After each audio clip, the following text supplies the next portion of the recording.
dan Iran tidak boleh dikalahkan dengan senjata. Maka inilah yang berlaku.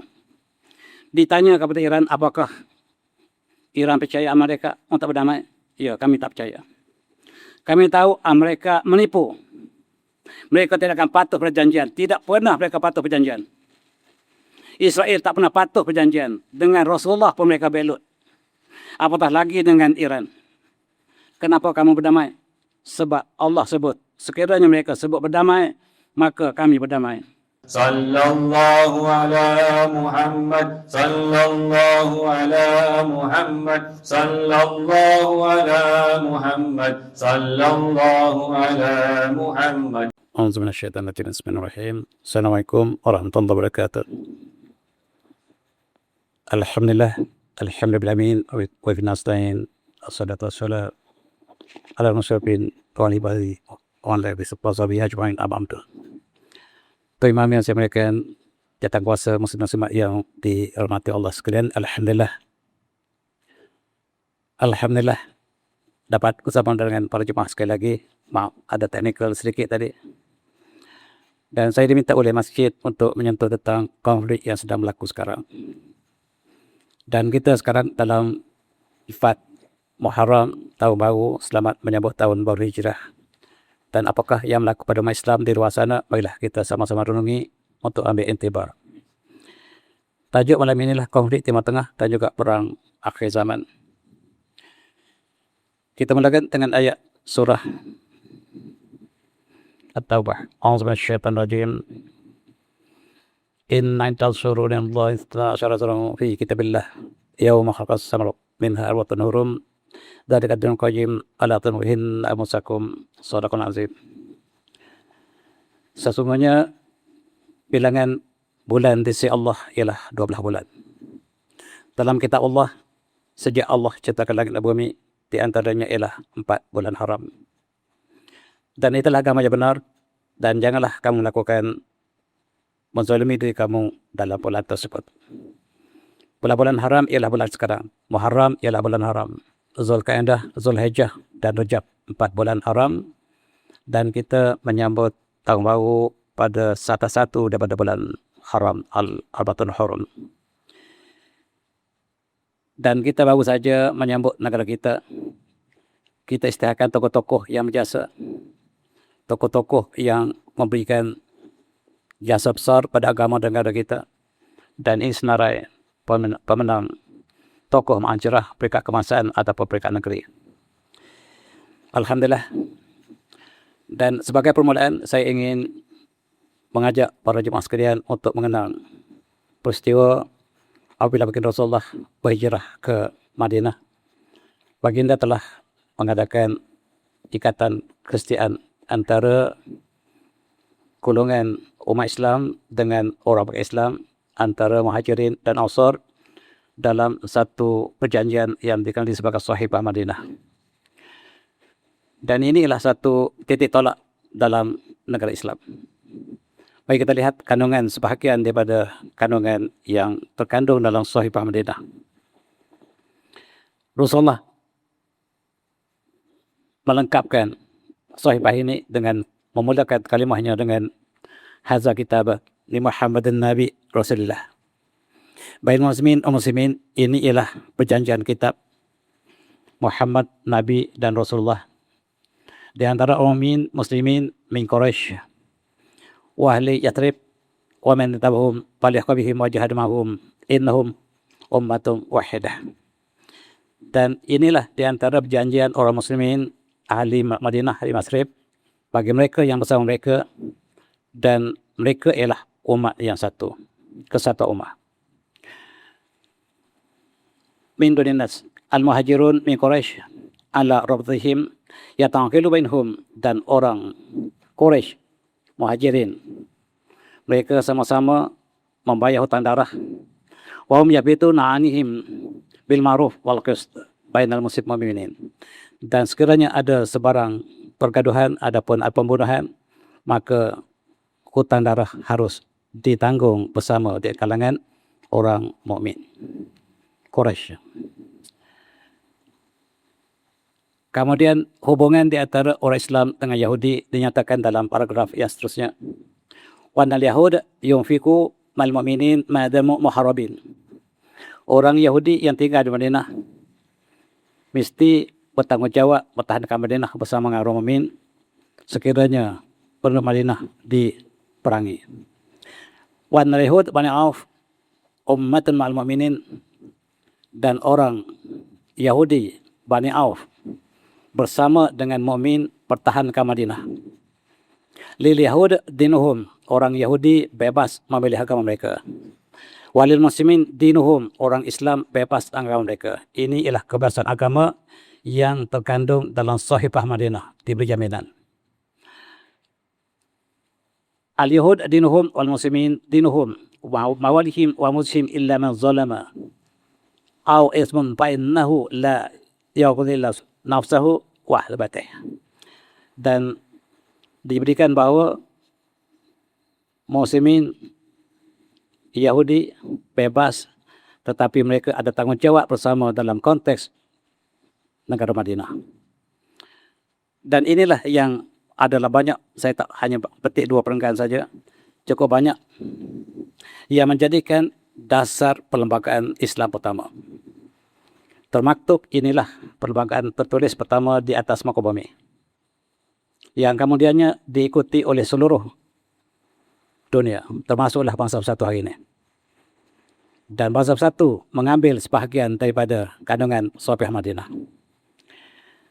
Dan kita lihat juga ketika pembukaan Al-Qudus, Jerusalem, oleh Sayyidina Umar Ibn Khattab, maka perkara yang sama diberikan jaminan kepada orang Yahudi.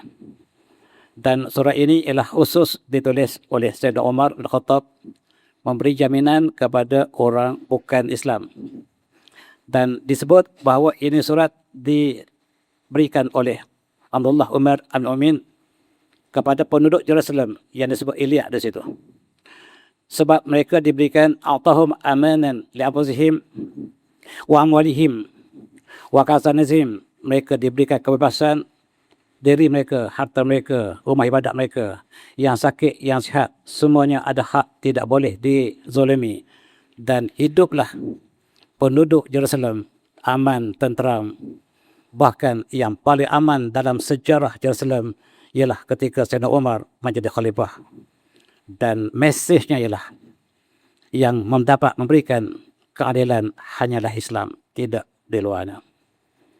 Tuan-tuan dan puan-puan, 2 orang profesor ini mengakui bahawa tidak pernah ada keamanan di Jerusalem, di Baitul Maqdis, daripada dulu sampai sekarang, kecuali yang paling indah ialah ketika pemerintahan Sayyidina Umar bin Khattab. Ini diakui oleh bukan Islam, yakni seorang profesor India dan seorang profesor Yahudi, mengatakan tidak ada masa yang lebih aman kecuali ketika Islam memerintah. Islam bukan ganas seperti yang dituduh sekarang, tetapi Islam membawa keadilan, kemakmuran, dan kesamarataan dalam konteks keadilan. Kita lihat Bangsa Bersatu.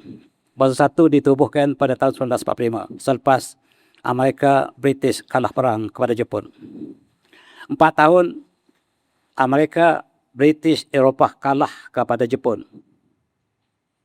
Dan dia menang 4 tahun kemudian dengan bom atom di Hiroshima.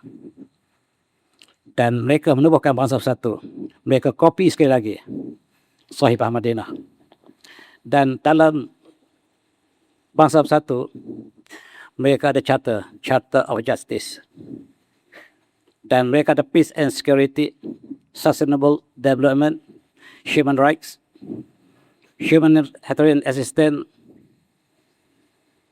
dan berbagai-bagai piagam. Tetapi ilusi. Ketika Bangsa Bersatu ditubuhkan, Amerika menceroboh berpuluh-puluh negara.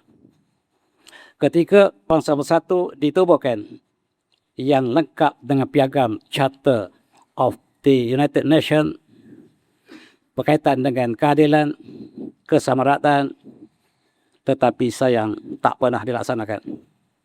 Dan Mereka telah bom Nagasaki, Hiroshima. Kanak-kanak dan wanita bukan tempat medan peperangan. Tentera Jepun tidak terlibat dalam tempat yang dibom. Hiroshima, Nagasaki, kanak-kanak dan wanita. Sama seperti mereka lakukan di Gaza sekarang. Dan mereka juga melakukan kemusnahan di Iraq. Tuan-tuan ingat? Di Afghanistan, di Libya, di Syria. Jangan lupa Gaza. Dan mereka telah menghancurkan Timur Tengah selepas mereka membina bangsa-bangsa bersatu. Rupa-rupanya bangsa bersatu hanyalah sebagai dinding untuk mereka melakukan kezaliman. Dalam konteks ini, Israel mengumumkan bahawa mereka akan menubuhkan negara Israel Raya daripada Sungai Nil sampai ke Sungai Furat selepas bangsa bersatu telah mengadakan pelbagai piagam. Mereka ingin mengambil 6 buah negara yang mereka sebut terbuka. Mereka ingin mengambil Mesir sebahagian daripada Sungai Nil ke depan, ke belakang kanan. Sebahagian 6 negara Arab disebut bahawa inilah bumi yang Tuhan beri pada mereka. Sampailah ke Iraq. Kesempadannya antara Sungai Nil sampai ke Sungai Furat termasuk Madinah dan Mekah. Madinah bumi kami, sebab di situ ketika Rasul kamu datang, kata Yahudi, moyang kami sudah berada di situ. Tadi disebut Bani Auf, Bani Qanaqah, Bani Quraidah, Nadir, dan kami ada berpuluh-puluh moyang kami di situ. Madinah bumi kami. Oleh sebab itu kami tuntut Madinah. Orang Islam diam, tidur bila mereka isytiharkan Madinah bumi kami.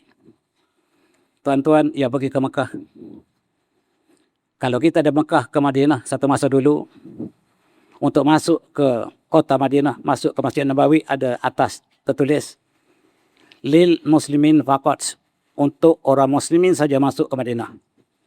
Tetapi sekarang telah dibuka, dibuang. Maksudnya muslimin bukan muslimin bebas ke masuk Madinah. Dan tuan-tuan perhati berapa ramaikah yang berkeliaran Yahudi di luar kawasan Masjid Madinah, sebab mereka telah boleh masuk ke Madinah dan mereka klaim Madinah bumi kami. Umat Islam masih tidur.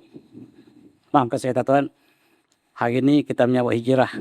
Mari kita bangkit dan kita berganjak daripada sikap kita yang lama. Dan sekarang bumi kita sedang dijajah. Masjid Al-Aqsa sedang dijajah. Dan kita masih lagi memilih perpecahan daripada kesatuan.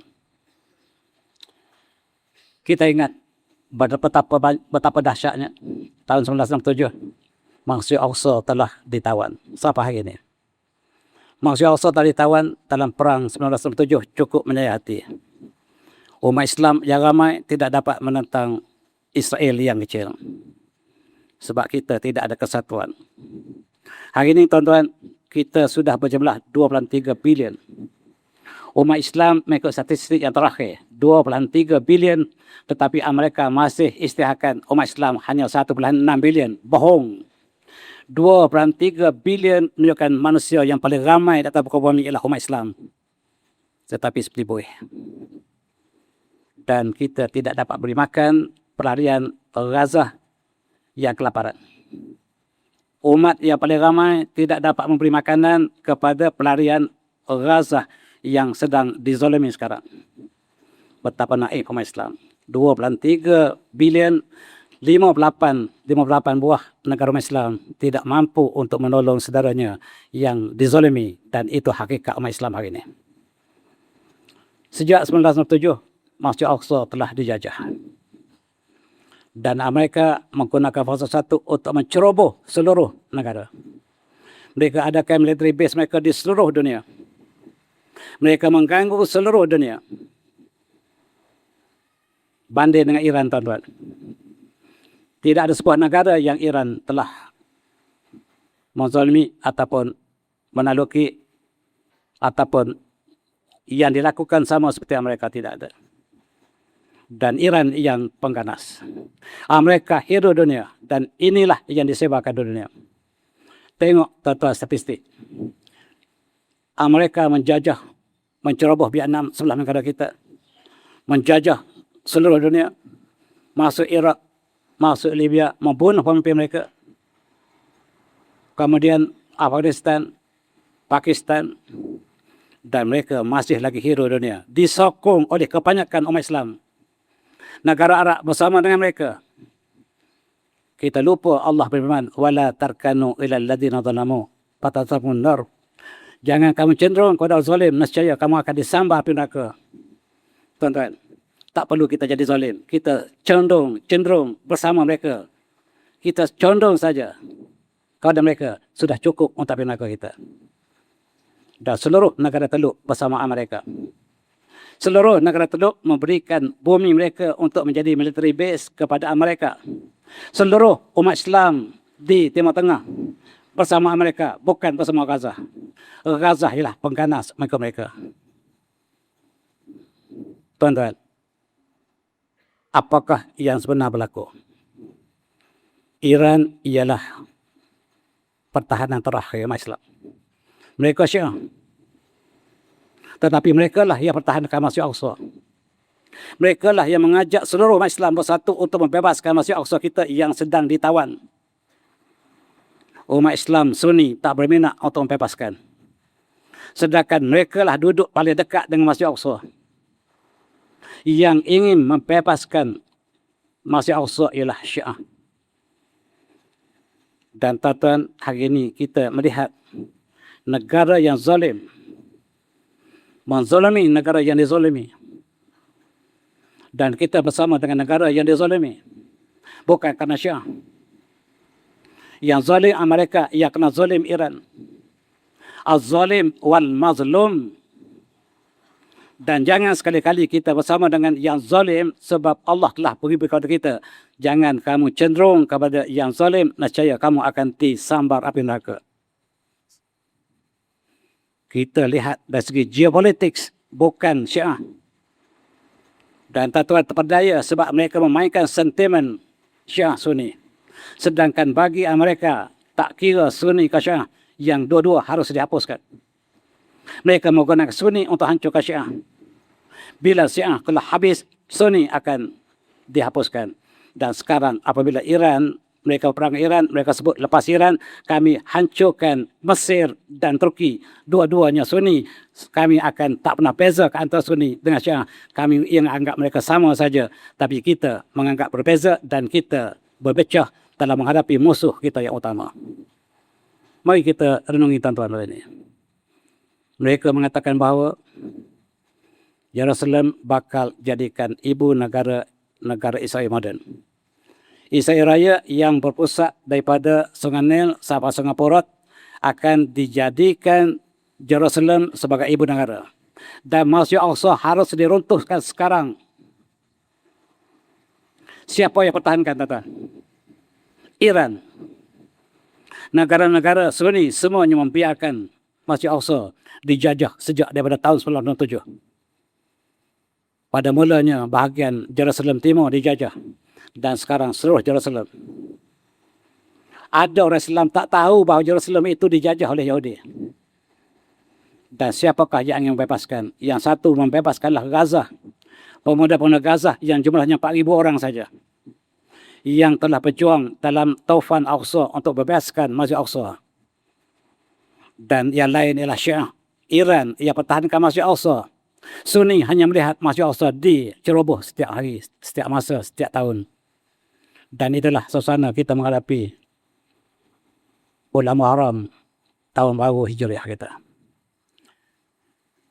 Beberapa hari lepas, Yahudi mensihatkan lembu merah telah dilahirkan. Red heifer dilahirkan. Mereka telah umum berpuluh kali. Kali ini mereka umum sekali lagi. Apa maksudnya?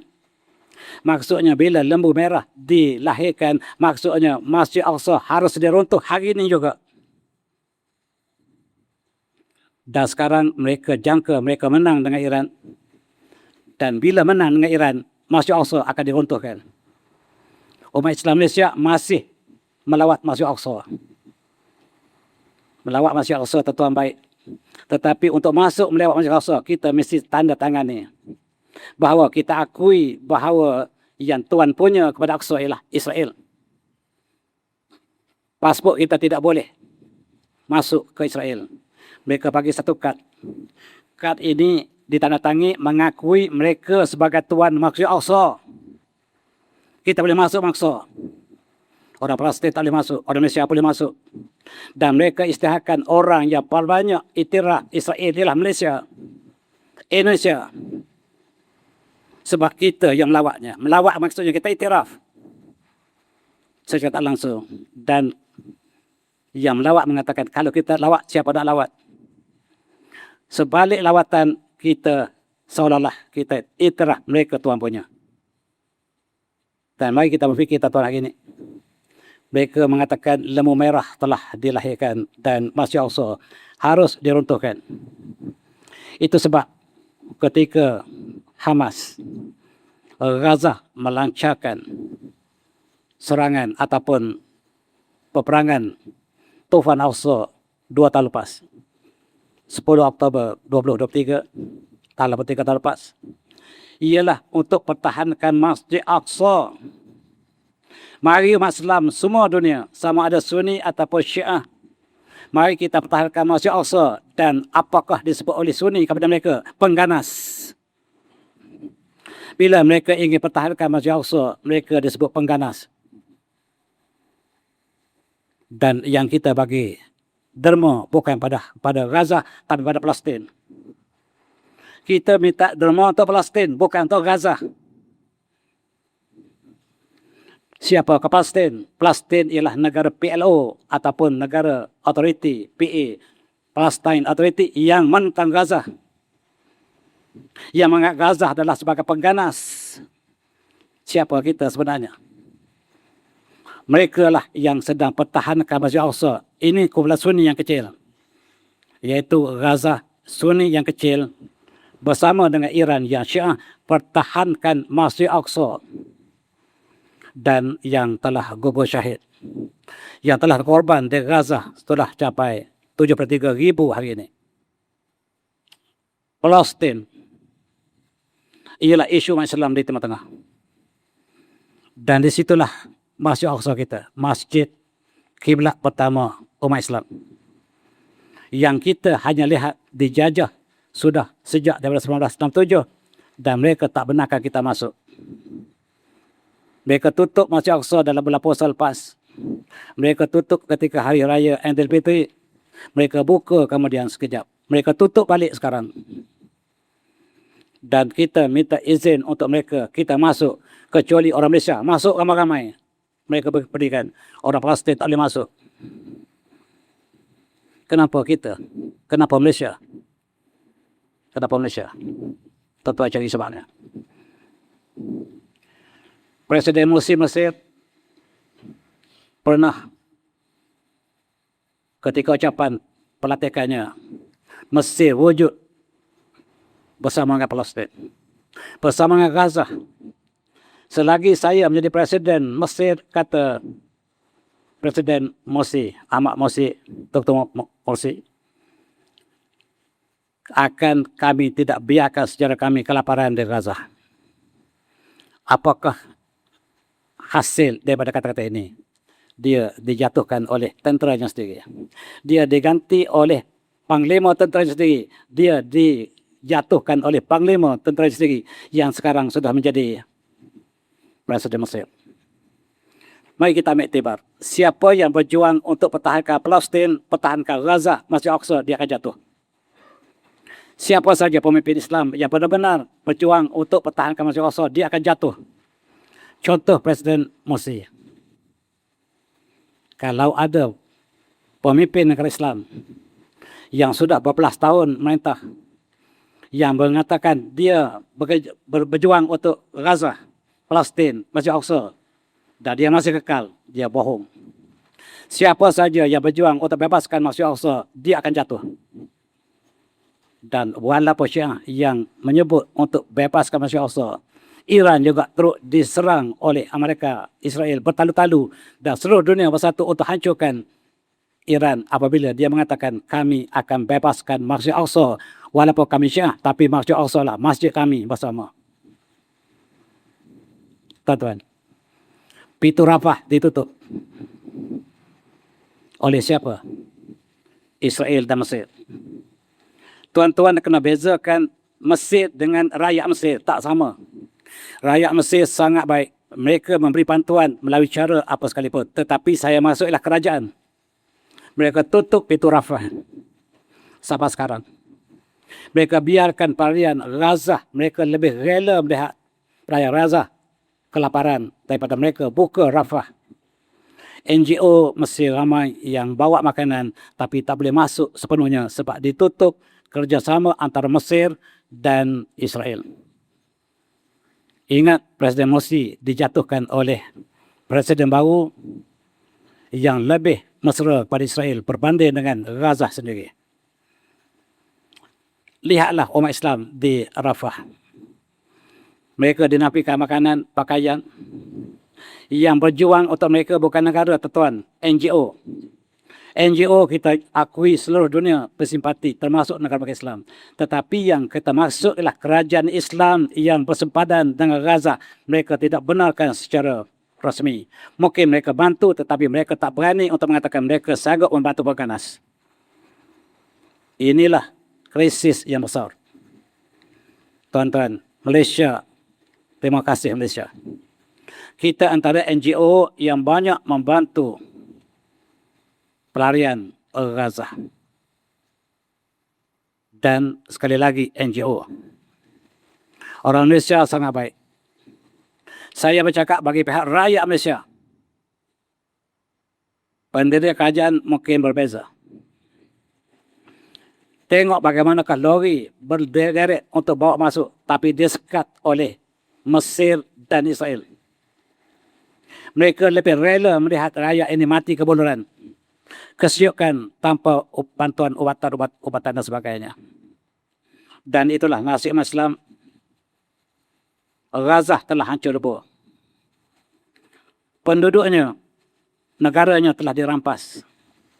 60% daripada bumi Gaza telah dikuasai oleh Israel. Apabila habis Israel, mereka lawan Iran. Sebab Iran menjadi galang ganti untuk mereka ambil seluruh Gaza. Sekarang Gaza masih ada 40% dipertahankan oleh pejuang-pejuang Hamas. 60% telah habis. Sekarang Amerika bakal membuka military base mereka di Gaza. Maksudnya Gaza bakal bertukar status. Umat Islam 2.3 bilion masih tengok dan tidur melihat umat Islam dilakukan demikian di sana. Terima kasih NGO. Maksud saya kerajaan. Kerajaan Islam, apakah yang mereka lakukan ke atas sebab kita tidak ada tenaga. Kita hanya dapat berdoa, kita hanya dapat pakai makanan. Tetapi dari segi tindakan yang ada tentera, hanya kerajaan. Hari ini 73,000 umat Islam Gaza yang terkorban. Dan kita juga sibuk dengan World Cup hari ini. Dan kita masuk bulan Ramadan, bulan Muharram, menyambut tahun baru, anak muda menyambut bola sepak.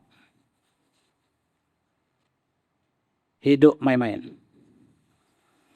20 orang kejar satu bola. Kejar bola, bila dapat tendang balik, kejar balik. Habis seluruh dunia melihat kejar bola. Lebih lagi di Malaysia.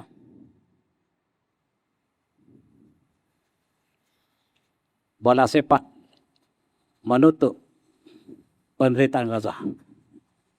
Gaza dilupakan. Seluruh dunia sekarang di depan televisyen. Dan Iran membela. Pasukan Iran ia datang ke World Cup. Membawa mesej bahawa yang anda lihat ini adalah negara pengganas yang menjadi sponsor kepada World Cup ini. Mereka tidak benarkan kami masuk. Kami ialah yang layak ke World Cup. Tapi kami tidak boleh masuk ke Amerika kecuali 1 hari saja. Dan mereka bawa simbol 168. Maksudnya yang Amerika bunuh, menyerang Iran hari pertama. Mereka membunuh 168 anak-anak perempuan yang masih kecil. Mereka membunuh orang yang tidak ada senjata. Kanak-kanak perempuan sebab berhala mereka sebut. Rupa-rupanya mereka ni menyembah berhala namanya Ba'lun yang Nabi Zulkifli, Nabi Bani Israel yang diutuskan untuk mengajak mereka lari daripada menyembah berhala Ba'lun yang Allah sebut dalam surah, dalam satu surah yang mengatakan bahawa Ba'lun ini ialah sembahan orang Yahudi dulu yang sekarang mereka kembali sembah, dan untuk berperang dengan Iran, berhala mengatakan bunuh anak-anak perempuan baru kami jamin kemenangan, dan mereka membunuh anak-anak perempuan 100 berapa orang, permulaan peperangan antara Amerika dengan Iran. Dan sekarang kita lihat Iran membawa bukan bendera mereka. Dia datang ke World Cup, dia bawa bendera Palestin. Setiap negara bawa bendera dia. Tetapi Iran tak bawa bendera dia, bawa bendera Palestin. Kami berjuang bukan untuk negara kami, untuk umat Islam. Sunni, kami Syiah, tapi kami berjuang untuk Sunni.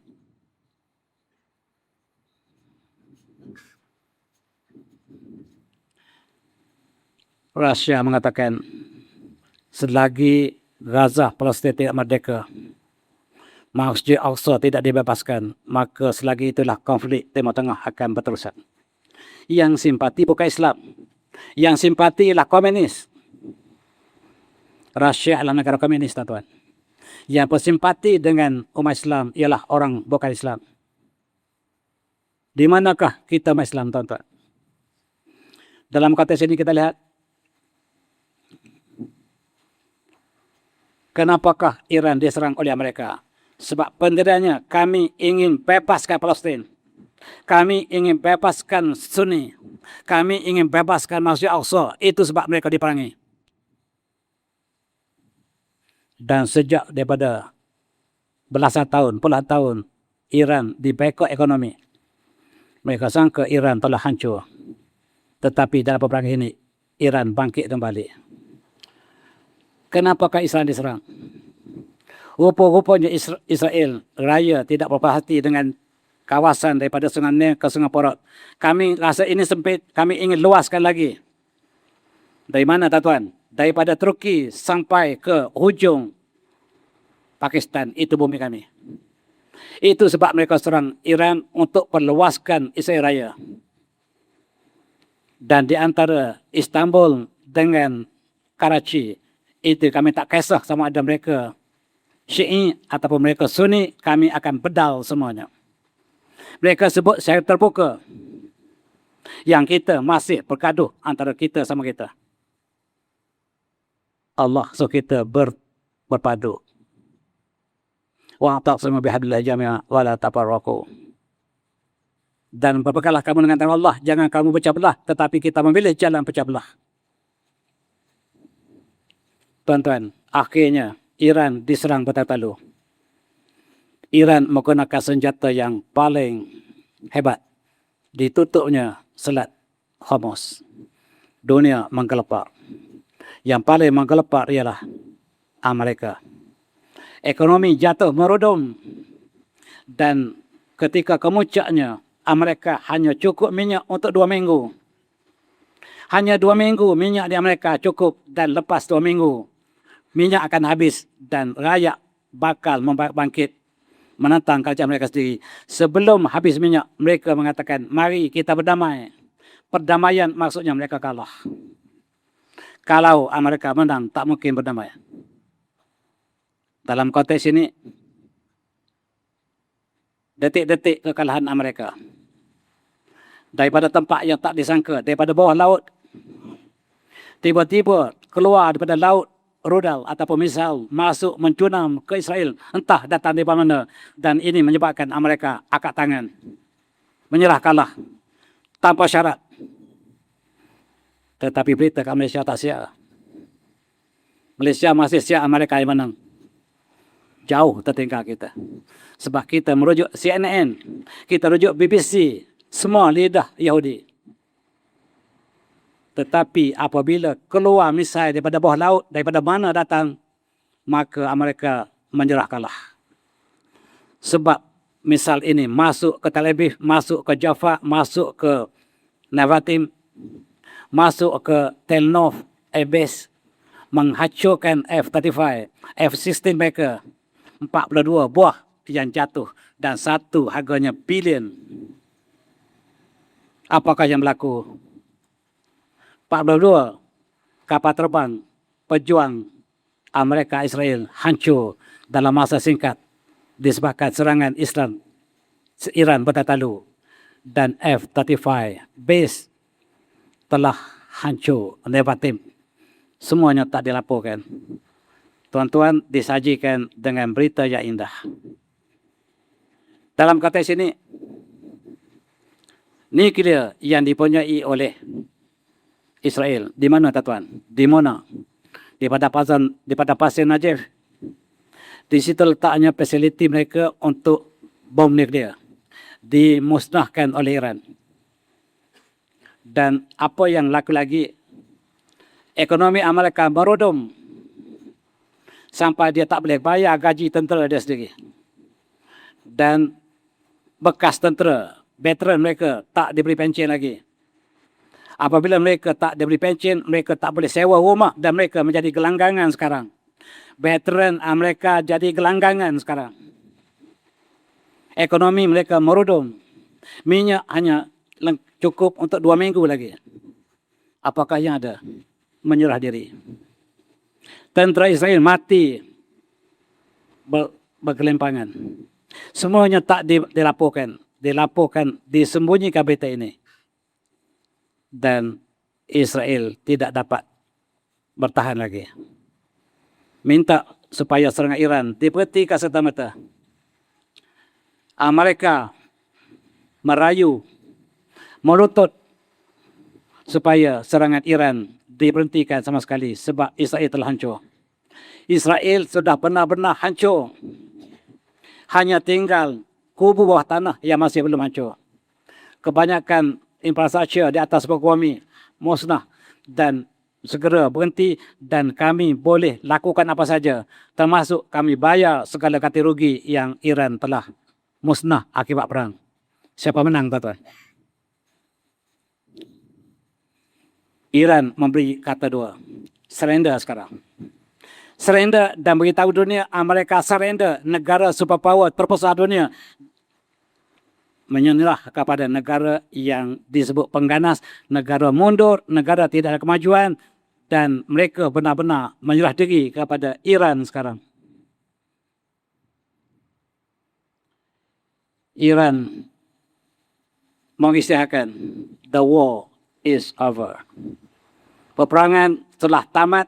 Mereka minta berhenti dengan apa cara sekalipun. Untuk berhenti perang, kamu harus bayar deposit 30 bilion. Israel minta supaya diberhentikan peperangan ini. Sebab kami sudah hancur. Kami sudah hancur kepada Iran yang kami anggap sebagai negara pengganas yang tidak ada sebarang kemajuan. Rupa-rupanya Iran bangkit. Dan Parlimen Iran mengisytiharkan kami menang perang ke atas US dan Israel tamat. Kami sudah menang, disahkan oleh Parlimen Iran. Sekarang apakah tindakan harus kita lakukan? Negara yang tidak ada nuklear mengalahkan dua superpower yang ada nuklear, Amerika dan Israel. Dua-dua telah dikalahkan dalam masa yang sangat singkat. Oleh sebab itu, mereka telah berbincang bahawa peperangan telah berakhir. Iran memenangi peperangan dan Israel telah kalah. Tetapi dalam berita kita sebut US juga menang walaupun kalah. Kita bagi ruang untuk azan dah. Silakan.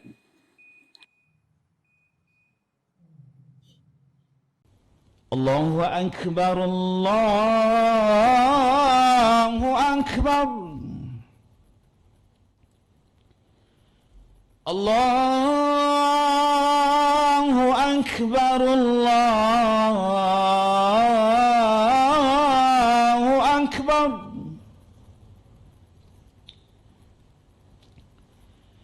أشهد أن لا إله إلا الله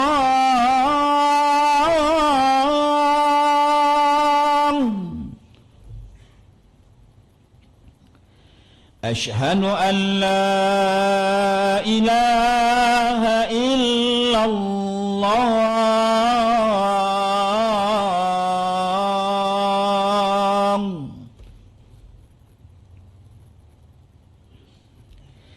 أشهد أن محمدًا رسول الله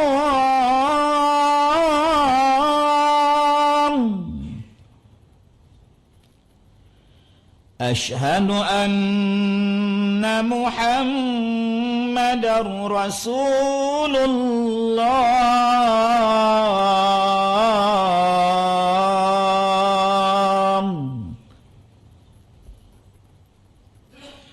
حي على الصلاة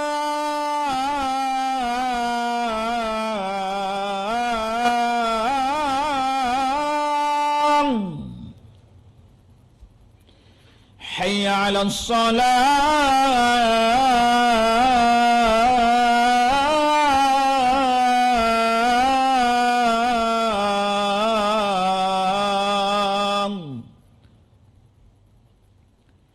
حي على الفلاح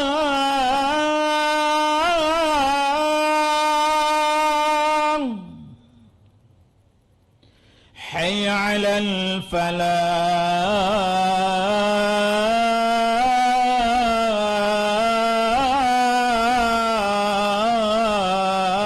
الفلاح الله أكبر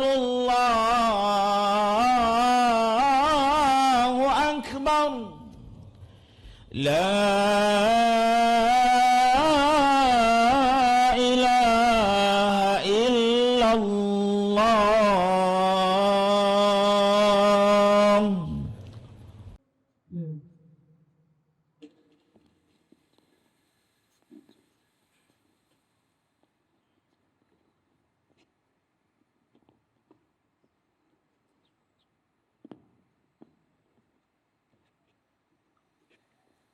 Alhamdulillah. Kita sambung sekali lagi. Tuan-tuan nak tahu siapakah yang menang andiran dengan Amerika? Masuk Google dan tanya siapa menang. Google tak bohong. Dia kata yang menang Iran, yang kalah Amerika. Siapa dia buat Google? Amerika. Dalam konteks ini kita lihat Iran yang ditekan puluhan tahun, dinafikan ekonomi, disekat ekonomi, bangkit menjadi superpower baru. Ini berita tak digemari oleh ramai pendengar. Dan Iran tegak berdiri di tengah-tengah. Negara yang bersama Amerika, apakah sikap mereka? Mereka ingin hancurkan Iran melalui tangan Amerika, tetapi gagal. Apakah sikap negara Sunni? Untuk berhenti perang, untuk kami berhenti serang, bayar 25 bilion dulu. Dan kami bayar. Mereka yang sentiasa mengambil uang daripada negara luar secara paksa, sekarang terpaksa membayar kepada Iran 25 bilion, berhenti perang, berhenti serang. Perang belum berhenti lagi, serang jangan serang. Kalau serang nak berhenti kata Iran bayar dulu. Siapa menang, Tata? Dan Trump mengatakan kami bayar 300 bilion. Berhenti serang sebab Israel telah hancur. Israel hancur sama seperti Gaza. Kalau Gaza hancur dalam masa 3 tahun, Israel hancur dalam masa 3 bulan. Sama. Dan jangan serang. Dan kami sanggup bayar 300 bilion. Dan tuan-tuan jangan percaya Amerika. Akhirnya kita tahu dia suruh Dubai yang bayar. Dia suruh Saudi yang bayar. Dia berlepas tangan. Tetapi dia berjanji dia akan bayar pada Iran 300 bilion. Oleh sebab itu, military base Amerika di seluruh negara teluk 20 military base sama di Jordan, di Saudi, di Bahrain, di Kuwait hancur lebur. Ini masanya sekiranya Sunni, negara Sunni Arab ingin melepaskan diri daripada mereka. Ini masanya. Iran mengajak, mari kita bebaskan Masjid Al-Aqsa, wahai saudaraku Sunni. Rupa-rupanya nak bebas Al-Aqsa Syiah. Sunni masih diam. Apa yang berlaku ialah mereka telah menghabiskan 75 bilion untuk hancurkan Iran. Dan mereka sekarang membayar begitu banyak supaya Selat Hormuz dibuka. Sedangkan Selat Hormuz dibuka sebelum perang. Mereka membayar berjuta bilion daripada Iran supaya buka yang selat ini telah terbuka sebelum perang lagi. Jadi apa yang mereka dapat dalam peperangan ini? Tentera mereka mati bergelimpangan. Ekonomi mereka merudum dan mereka harus bayar kembali hanya untuk buka kembali terusan Hormuz, sebab itulah lawan minyak untuk dunia. Apa yang berlaku ialah Iran mengatakan kami buka Selat Hormuz untuk 60 hari. Hanya 60 hari. Siapa menang? Siapa yang beri syarat? Mereka boleh lalu 60 hari dengan syarat mereka benar-benar ingin berdamai. Sekiranya mereka ingin berdamai, fajnahlah. Sekiranya mereka ingin berdamai, maka kamu juga harus cenderung berdamai. Yang selebihnya, wa tawakkalullah dan tawakal pada Allah. Itulah diambil oleh Syekh Iran. Iran tahu mereka akan tipu. Tetapi mereka mengatakan ingin berdamai, ya kami terima perdamaian. Selebihnya kami serah pada Allah. Hamas memberikan sokongan atas perdamaian. Mari kita berhenti sekejap berperang. Mari kita berfikir. Mari kita membina kembali sisa-sisa yang masih ada. Begitu positif Hamas melihat perdamaian ini. Allah berfirman, a'udzubillahi minasyaitonir rajim. Wa in janu lisan fajnah laha wa dzakarallah innahu as-sami'ul alim. Dan sekiranya mereka cenderung untuk perdamaian, maka hendaklah kamu juga cenderung untuk melakukan apa yang sama. Dan selepas itu bertawakal kepada Allah. Sesungguhnya Allah Maha mendengar lagi Maha mengetahui. Ini sikap Iran. Mereka merancang perdamaian. Turki dan Pakistan dijadikan orang tengah. Kenapa Turki dan Pakistan? Tentu saja sebab. Dan mereka mendraftkan surat perdamaian. Perdamaian ini syaratnya diberi oleh Iran hari ini, bukan Amerika lagi. Amerika ingin berdamai dengan syarat kami. Sebab pemimpin dunia mengatakan dalam konteks sekarang Iran tak boleh dikalahkan dengan medan peperangan. Dalam peperangan tak boleh dikalahkan Iran sebab Iran mempunyai teknologi jauh lebih tinggi daripada mereka. Tuan-tuan, kita banyak hantar belajar kita ke Amerika.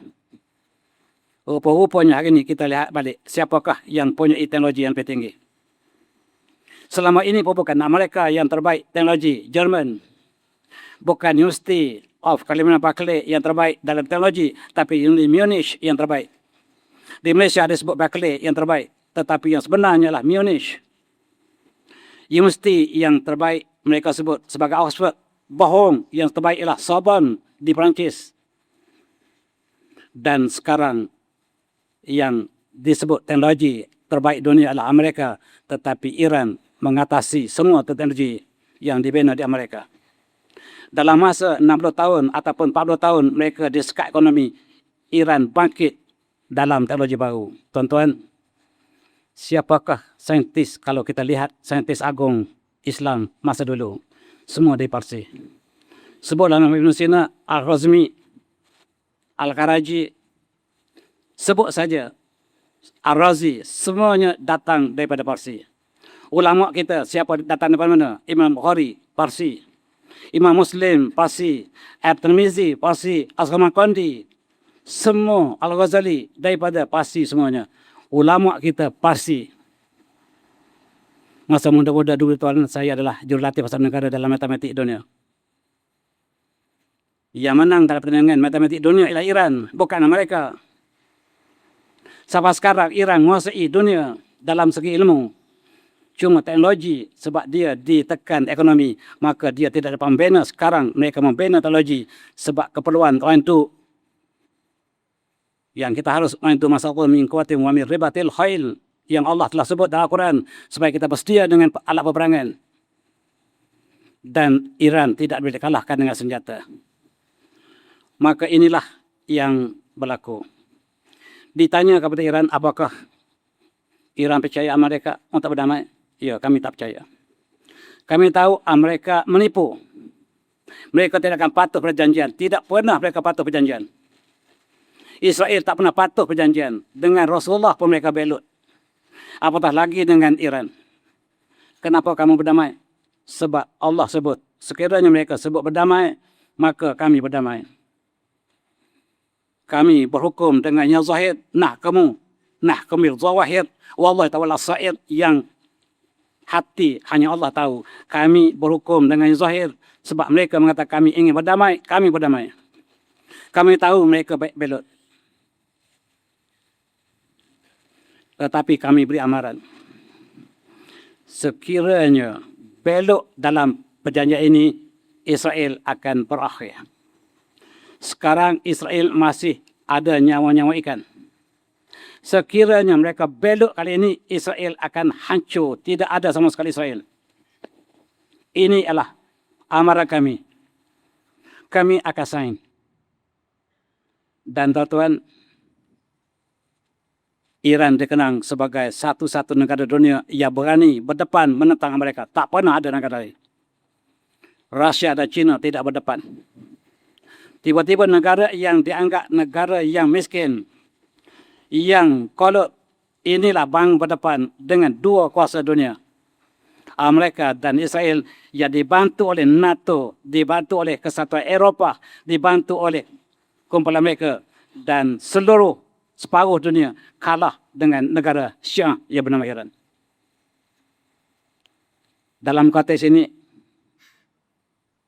tiba-tiba terbentuk satu pakatan baru. Iran, Rusia dan China. Kesemua datang daripada Asia. Menentang kuasa yang dibolot oleh Amerika selama ini. Sekiranya kesatuan ini menjadi kenyataan secara resmi, maka berakhirlah Amerika, berakhirlah US dollar. Dan US dollar akan jatuh sejatuh-jatuhnya. Dan tuan yang masih ada dengan komoditi, masih ada dengan forex, hati-hati dengan pakatan tiga ini, Amerika akan jatuh seluruhnya. Tetapi hari ini, China menafikan pakatan ini. Semalam mereka kata, kami sudah ada pakatan, hari ini dia nafikan kembali. Apa yang berlaku, tuan-tuan? Selama ini Iran disebut sebagai rejim. Apa maksud rejim? Kerajaan Iran dipilih secara demokratik. Presiden mereka secara demokratik. Tetapi Barat sebut rejim. Rejim maksudnya negara yang tidak dibina di atas dasar demokrasi yang sah. Hari ini yang Itali menganggap Iran ialah pengganas. Hari ini Itali tunduk pada Iran. Dan dia buka kembali pejabat kedutaannya di Iran. Itali telah tunduk kepada Iran hari ini. Pemimpin baru dunia, UAE, ialah penolong Israel nombor satu di kawasan Teluk. Dan dialah yang menempatkan tentera Israel. Dan hari ini, UAE kata, Dubai mengatakan, kami tunduk pada Iran dan kami sanggup bayar apa saja pada Iran supaya jangan serang kami. Kami sedar Amerika tak boleh melindungi kami lagi. Kami sanggup bayar kepada Iran apa saja wang. Saudi juga mengatakan demikian. Kami ingin berlepas diri daripada Amerika. Sedangkan military base di As-Sultan dan juga di Taif ialah kepunyaan Amerika yang diserahkan oleh Saudi, tujuan untuk menjaga keselamatan Saudi, tetapi sayang dua-duanya dihancurkan oleh Iran dan Amerika tidak melakukan apa-apa pun. Sekarang Saudi mengatakan kami ingin bebas daripada Amerika. Ini kata-kata zahir, dalam hati kami tak tahu. Kita tak tahu. Apa yang berlaku ialah Amerika sendiri berani pertama kali pemimpin Amerika mencela Amerika, mencela Israel, bahawa Israel bersama Amerika membina Israel di atas darah dan penipuan. Sekarang rakyat bangkit menentang kerajaan. Rakyat bangkit menentang kerajaan secara terbuka. Dan kemarahan oleh Israel. Israel minta supaya dihentikan peperangan dan perdamaian. Tetapi dalam berita mereka katakan kami tak pernah minta Amerika yang kalah. Kami tak kalah. Kami tak akan berdamai. Kami akan terus serang. Kami tak akan serang yang kalah Amerika. Kami tak berjanji dengan Iran. Dia bermain kata-kata, tuan. Dengan Rasulullah mereka belut, apalagi dengan Iran. Dengan adik sendiri mereka campak dan pergi, tuan. Anak-anak Bani Israel, anak-anak Nabi Yaqub AS berpakat untuk mencapak adik mereka nama Yusuf AS dalam pergi. Apa salah Nabi Yusuf? Tak ada salah. Mereka hanya ingin hancurkan adik mereka sendiri. Mereka dengki sebab ayah mereka sayang pada adik bangsa ini. Apatah lagi Arab, mereka boleh tipu sama-sama bila-bila masa. Kalau adik kandung mereka sanggup untuk membunuh asalnya, mereka berakhir dengan campak dan pergi, apatah Arab, apatah lagi Arab. Dengan Rasulullah mereka belut. Bani Qunaqah, Bani Nadir, Khaybar, belut dengan Rasulullah. Pada mulanya mereka berpakat dengan Rasulullah untuk pertahankan Madinah. Tetapi bila Quraisy datang menyerang dalam peperangan Khandaq, peperangan Ahzab, mereka bersama dengan musuh menentang Rasulullah. Mereka sentiasa belok sepanjang sejarah mereka sehingga mereka dihalau daripada Madinah. Sekarang mereka ingin kembali ke Madinah kembali. Apatah lagi dengan Amerika. Mereka mengatakan kami tak kalah, yang kalah Amerika. Sedangkan Amerika bercakap bagi pihak mereka. Dua perompak yang bergaduh, kita tahu kambing siapa yang dia rompak. Sekarang, kata Amerika, Presiden mengatakan, tanpa kami tidak wujud Israel. Without the US, there is no Israel. Israel balas, tanpa Israel, Amerika tak wujud. Yang mana benar, tuan-tuan? Siapa benar? Yang benar ialah yang kedua. Sebab Amerika bergantung pada Yahudi untuk wujud ketika kemerdekaannya. Presiden George Washington berhutang wang yang banyak dengan Yahudi.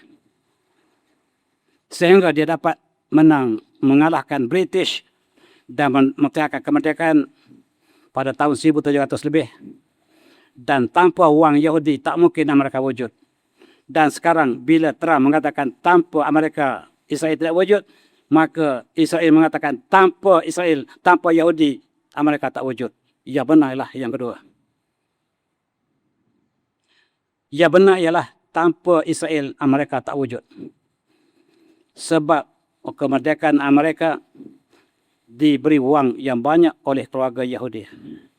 Itu sebab wang Amerika masih simbol Yahudi, tuan. Simbol mata sebiji itu Dajjal. Itu buktinya bahawa Amerika dibentuk oleh Yahudi. Sekarang mereka buka kepada sejarah lama mereka bahawa Amerika tidak mungkin wujud tanpa kami. Tiba-tiba daripada negara pengganas Amerika mengatakan Iranlah sahabat kami yang terbaik. Subhanallah. Lidah bercabang sampai peringkat itu. Daripada dia menghancurkan Iran bertalu-talu. Apabila Iran menang, dia kata Iranlah sahabat kami yang terbaik. Boleh percaya, tuan-tuan. Memang kita tak percaya. Tapi itulah yang mereka sebut. Itulah dilaporkan oleh seluruh dunia. Presiden Trump mengatakan Iran ialah sahabat kami terbaik. Bukan Israel. Bukan Israel. Untuk berdamai, Iran bagi syarat.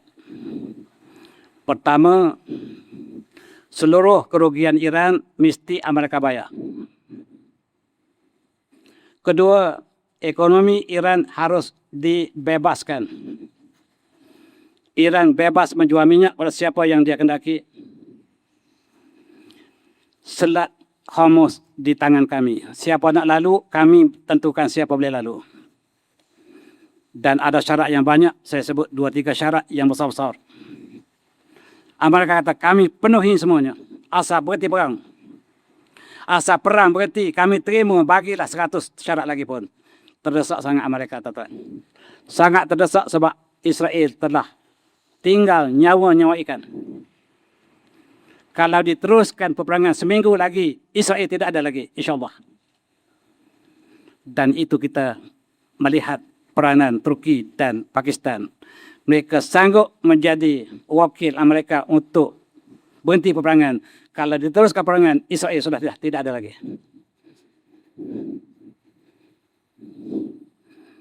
Dan rupa-rupanya Iran memberi satu offer yang sangat besar kepada mereka.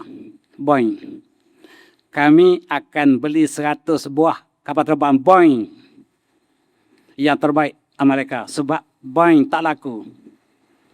Sebab orang sekarang tempah Boeing China yang lebih efisien. Boeing Amerika tak laku. China ataupun negara yang pernah tempah Boeing hantar balik. Sekarang Iran kata, kalau kami benar-benar nak berkawan dengan kami boleh beli 100 buah Boeing. Tuan-tuan nak beli 100 buah Boeing, tuan-tuan, banyakkan duit. Maksudnya dengan sekatan ekonomi diangkat, maka Iran menjadi negara paling kaya di Asia Tenggara, di Timur Tengah. Iran akan menjadi negara lebih kaya dari Saudi. Ini sebab Saudi sangat takut apabila Iran muncul negara paling kaya di Timur Tengah. Tuan-tuan tahu negara paling kaya di dunia siapa dia? Saudi. Saudi negara paling kaya di dunia. Sekarang kalaulah Iran negara lebih kaya daripada Saudi, maksudnya Iran negara paling kaya di dunia. Barangkali itu maksudnya. Barangkali Switzerland. Tetapi yang diiktiraf ialah Saudi. Sebab minyaknya. Di G7 Summit, G7 tuan-tuan, kumpulan negara besar bersidang di Perancis 2-3 kali lepas. Dalam masalah ini, Trump mengaku dia kalah. Dia katakan dia sign secara online dengan Iran, mengatakan kami berdamai. Tak perlu kita perang lagi. Dan disign di sebelah Iran oleh Presiden mereka bahawa kita berdamai. Tidak ada peperangan lagi. Percaya kami tak percaya, tetapi kalau ingin berdamai, kita berdamai. Tetapi Israel tidak biarkan perdamaian ini. Dia terus belot. Dia serang Lebanon. Antara syarat perdamaian ialah Lebanon, tentera Israel keluar dari Lebanon, dan untuk menggagalkan perdamaian ini, Israel terus serang Lebanon. Bertalu-talu. Siapa yang menang? Lebanon. Tengok, dia serang bertalu-talu Lebanon. Hasilnya 2 hari lepas, 3 hari lepas, Komander Jeneral tertinggi Israel terbunuh. 40 lebih tentera mereka terbunuh di Lebanon. Mereka kalah di Lebanon. Dan mereka tak mengaku kalah. Oleh sebab itu kita lihat Israel menawarkan secara diam-diam,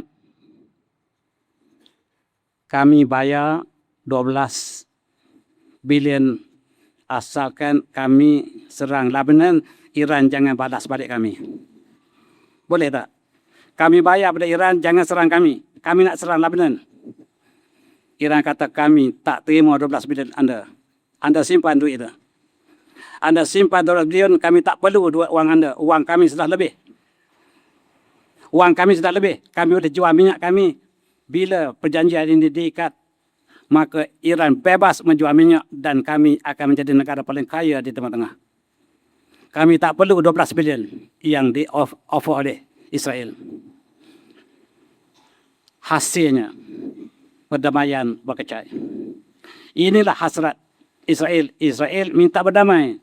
Yang berdamai ialah mereka. Dan sekarang dia belok perjanjian. Kalau dengan Rasulullah, dia belok, apatah lagi dengan Iran. Dan mereka minta supaya Syria, kata Amerika, saya jamin Israel tak serang Lebanon lagi. Kita minta anak kita, anak didik kita, Syria serang Lebanon. Rupa-rupanya Syria anak didik Israel. Namanya Asyara, yang tuan-tuan puji, naik baca khutbah, jadi imam. Rupa-rupanya ajar mereka. Kami minta Israel jangan serang Lebanon. Kami minta adik kami, anak didik kami, Syria, serang Lebanon. Sebab kalau kami serang, batal perjanjian, kami suruh anak buah kami. Baru kita tahu yang merintah, yang menjatuhkan bahasa Asyad itulah anak buah Amerika. Yang saya sebut lepas, orang tak percaya, sekarang tepat. Tuan-tuan tengok pemimpin Syria bangkit atas mimbar, baca khutbah, baca Quran lebih sedap daripada kita lagi. Rupa-rupanya ajar mereka. Kena tipu lagi. Sebab kita hanya membaca berita dalam CNN. Dan akhir sekali, Amerika kata yang kita sebut itu bukan final lagi. Yang kita draft perjanjian ini belum kita tanda tangangi. Kita tanda tangangi 19 semalam. Sepatutnya mereka tanda tangangi di Geneva.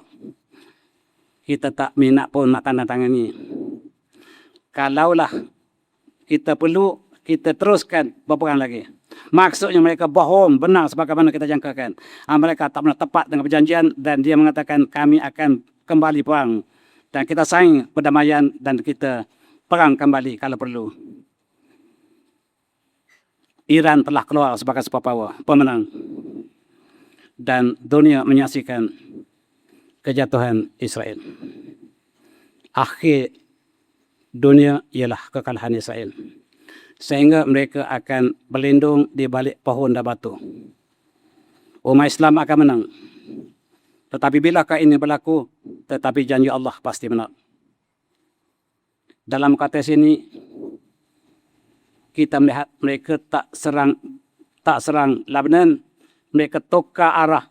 Bukan ke Gaza, tapi ke West Bank. Ke Israel sendiri, ke Palestin sendiri dah. Mereka sekarang serang West Bank pula dah. Bila mereka mengatakan kalau serang Lebanon akan terbatal perjanjian, mereka alih ke Masjid Al-Aqsa. Sebab West Bank ini bersepadan dengan Jerusalem. Mereka tumpukan West Bank. Ia ini yang diperintah oleh Mahmud Abbas sebagai Palestine Authority. Yang menjadi penyokong kuat Israel. Sekarang kawan telah serang kawan. Sebagaimana kita jangkakan. Tuan-tuan, Amerika telah buka rahsia bahawa selama ini penyakit COVID-19 kamilah yang buat. Kamilah buat COVID-19, kami sebarkan melalui China, melalui Ukraine. Kami ada 30 makmal terdunia untuk kami sebarkan. Sebab itulah uang kami. Bisnes kami ialah kami jual, kami sebarkan penyakit, kami jual antivirus. Kami jual vaksin dan kami kaya raya. Tuan-tuan, P. Ramlee ada buat filem. Dia pergi campak biji gatal, dia jual obat gatal. Sama seperti dilakukan oleh mereka. Nak tahu siapa dia yang sebar virus kita, tuan-tuan. Satu masa dulu kita masuk virus. Trojan dan sebagainya. Nak tahu siapa dia yang sebar Trojan? Tengok siapa dia yang jual virus. Itulah yang buat virus itu. Siapa yang sebarkan virus COVID-19, tengok siapa yang jual. Siapa yang jual obat, itu dialah yang menyebarnya. Sekarang confirm Amerika yang sebar penyakit. Amerika yang jual obat dan dia kaya raya dengan obat virus COVID-19. Terima kasih Rusia, sebab Rusia lah yang memusnahkan hilang COVID-19 di Ukraine dan penyakit COVID-19 telah hilang berangsur. Terima kasih Rusia. Tapi di Malaysia, Rusia sangat dimusuhi sebab tuan-tuan hanya membaca berita CNN menuduh Rusia menyerang Ukraine. Sebenarnya NATO yang menyerang Rusia. Tuan-tuan dapat half truth berita. Dalam konteks ini, Amerika telah membawa kapal selam nuklear mereka ke Australia. Mereka bukan ingin berdamai. Mereka ingin menambahkan peperangan lagi. Dan sekarang tempuh adalah nuklear. Kita tahu dalam Perang Dunia Kedua, Amerika kalah. British kalah. British demang sampai hari ini. Dia tak sangka dia boleh kalah dengan Jepun. Dia panggil Jepun the shortest, si pendek.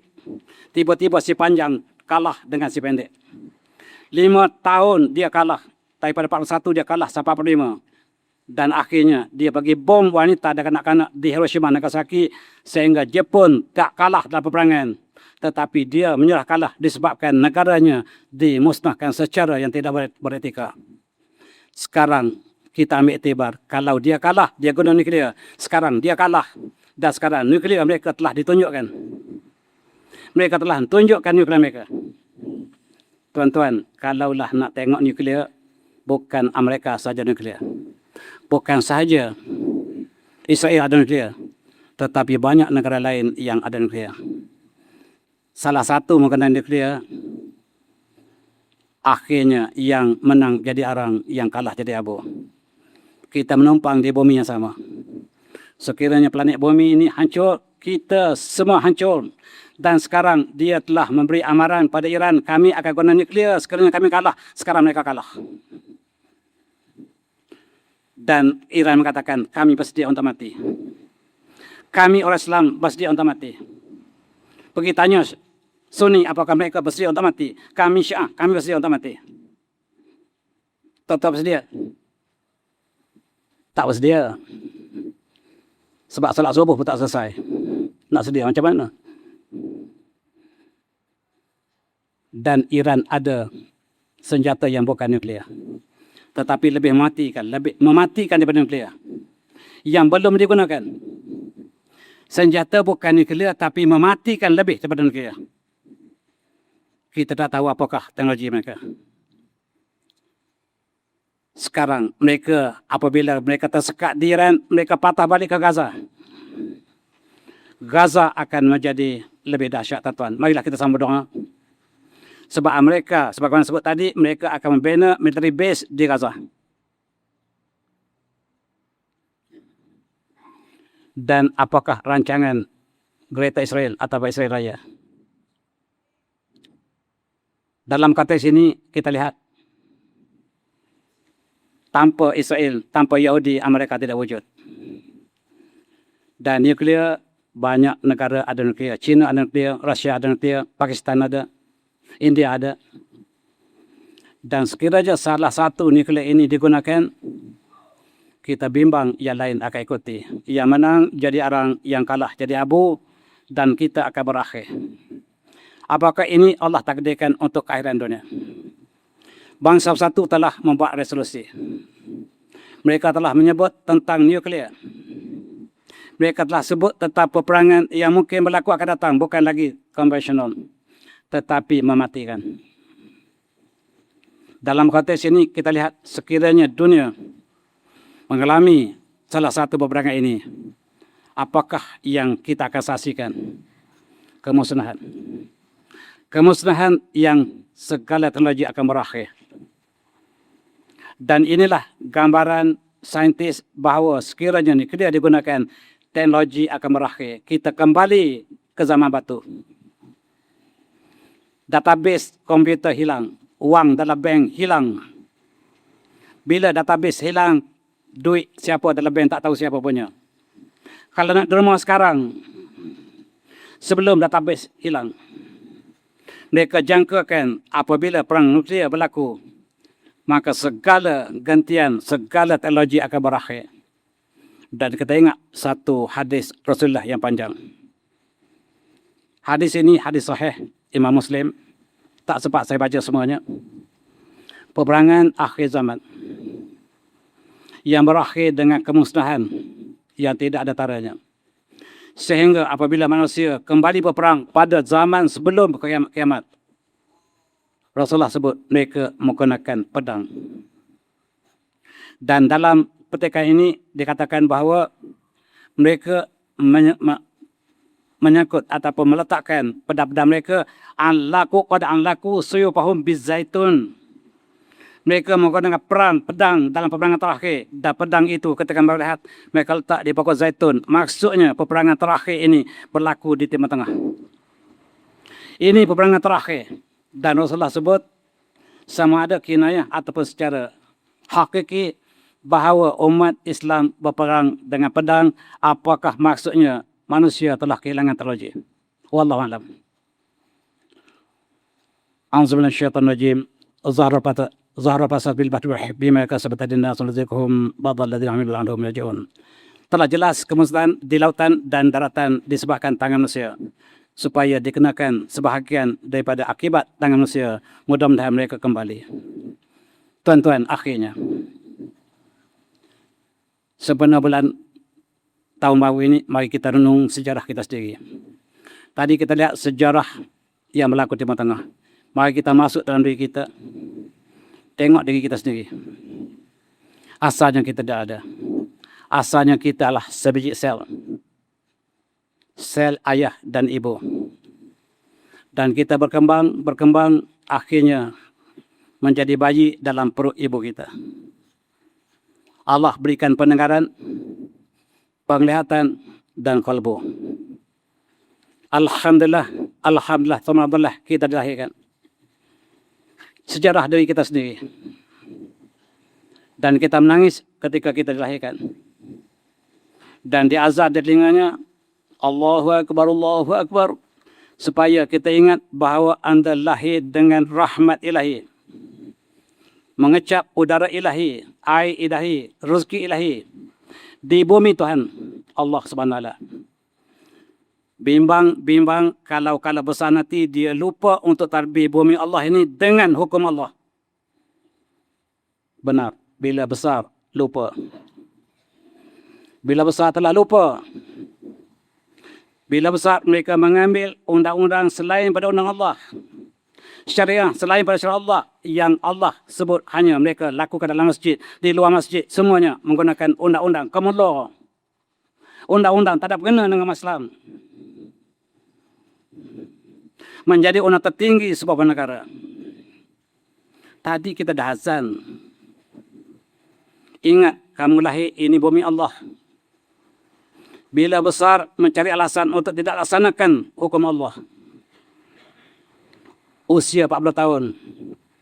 Angkuh. Allah sebut dalam Al-Quran. Hatta iza balwa syudah. Wa'ablau arba'in atatan qala rabbi azini an asaka ni'mataka allati an'amta alayya wa ala bidaya an maru salat tadah wa salli bi zati inni tudrika wa inni minal muslimin. Ketika seorang telah sampai usia 40 tahun, seharus dia berdoa, wahai Tuhanku, kerana perasaan aku bersyukur ke atas segala nikmat yang kau beri pada diriku, ke atas kedua ibu aku, supaya aku beramal soleh. Wa aslih li fi zurriyyati, dan perindahkanlah zuriatku bagi diriku. Ini tu betulaika, sekarang saya bertaubat padamu. Allah sebut usia 40 tahun, usia bertaubat. Ini tu ilaika, sekarang saya sudah bertaubat padamu ya Allah, 40 tahun. Ayat muda tadi, hatta balagha asyuddahu. Wa balagha arba'ina sanatan qara bi azani an asraka ni'mataka allati an'amta alayya wa ala walidayya wa namalu salihan tadah wa aslih li fi zati wa inni tubtu ilaika wa inni minal muslimin. Dan aku bertaubat padamu ya Allah pada usia 40 tahun. Checkpoint. 40 tahun checkpoint. Bukan mana 30 tahun tak bertaubat. 40 tahun sayogia. Bertaubat checkpoint. Adik-adik di depan saya 40 tahun checkpoint. 50 tahun checkpoint kedua. 60 tahun berkali checkpoint terakhir. 60 tahun ialah usia umat Muhammad. Checkpoint ketiga. Mungkin terakhir. Alhamdulillah tuan-tuan sampai 70 tahun. Checkpoint yang keempat. Sangat sedikit yang dapat sampai 80 tahun. Checkpoint terakhir barangkali. Dan kita akan berakhir. Sejarah kita akan berakhir. Daripada kita dilahirkan sampai kita berakhir. Dan kita akan berehat di alam barzakh. Wa min waraihim barzakhun ila yaumi yub'atsun. Dan selepas itu kita akan berada dalam barzakh sampai hari berbangkit. Dan setiap kali tahun baru sampai, maka usia kita setahun lagi lah berkurangan. Barat mengatakan usia bertambah. Umat Islam berkurangan. Dan barangkali tahun baru ini, di antara kita semua, mungkin ada orang pertama yang akan pergi meninggalkan kita. Siapa kita tak tahu. Dan kita akan menunggu keputusan peperiksaan kita di sini. Kita akan berada di sini sebab Allah mengatakan dunia ialah tempat ujian. Alladzi harramal mauta wal hayata liyabluwakum ayyukum ahsanu amala. Dan di sinilah tempat Allah ujian kamu muka bumi ini sebab untuk Allah uji siapakah yang paling baik amalan antara kamu. Kita sekarang dalam dewan peperiksaan tuan-tuan, sama ada sedar atau tidak. Menjabil hasanati falahu ansam salia. Siapa dia buat kebaikan dapat 10 ganjaran. 10 markah. Wa menjabil sati fala juz'a illa misla. Siapa dia buat keburukan, tolak 1 markah. Seluruh yang kita buat akan dicantum markah kita. Dan akan diumumkan satu hari lagi di Padang Mahsyar. Bahagialah mereka yang lurus cemerlang. Mudah-mudahan kita semua lurus cemerlang. Celakalah mereka yang gagal. Celakalah mereka gagal dalam perasaan terakhir ini. Perasaan ini tidak ada ulangan. Tidak ada rajawan lagi kecuali yang Allah izinkan. Siapa? Nabi Muhammad SAW. Selain itu tidak ada lagi.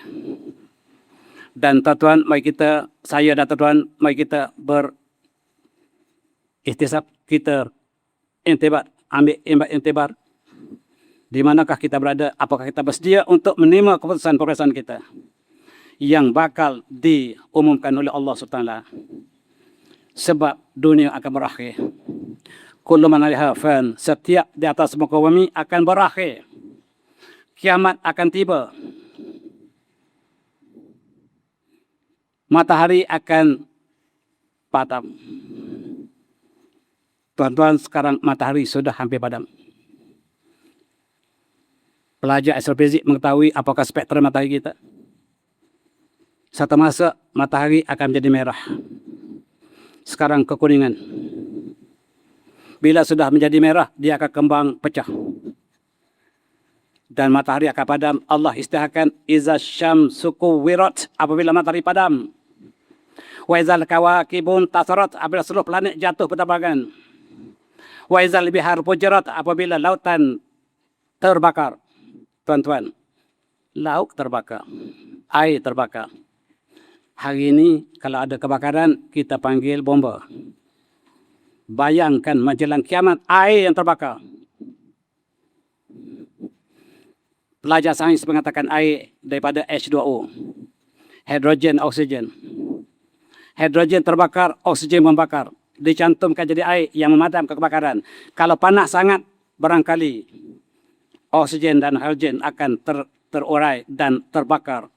Allah sebut wazal bihar fujirat, apabila lautan terbakar. Nak lagi ke mana lagi? Ainal mafar. Nak lagi ke mana tuan bila lautan terbakar? Apakah kita bersedia untuk menghadapinya?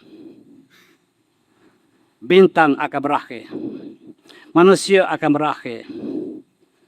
Dan matahari akan berakhir. Saintis mengatakan the sun will extinguish. Allah mengatakan iza syamsu kuwirat, sama. Matahari akan berakhir. Dan Allah mengatakan wan najmi zahawa. Demi bintang bila dia jatuh, hancur. Dan Allah gambarkan hari kiamat. Iza sama'un fatarat, apabila langit terbelah. Tuan-tuan, bukan bulan terbelah, langit. Iza sama'un fatarat, wa izal kawakibun tasarat, bila seluruh planet jatuh terpelanting. Bumi lah satu planet. Wa izal kawakibun tasarat, wa izal bihar fujirat, apabila lautan kering kontang. Wa izal kubur bu'sirat, bila kubur dibongkar kembali, kita hidup kembali di akhirat nanti.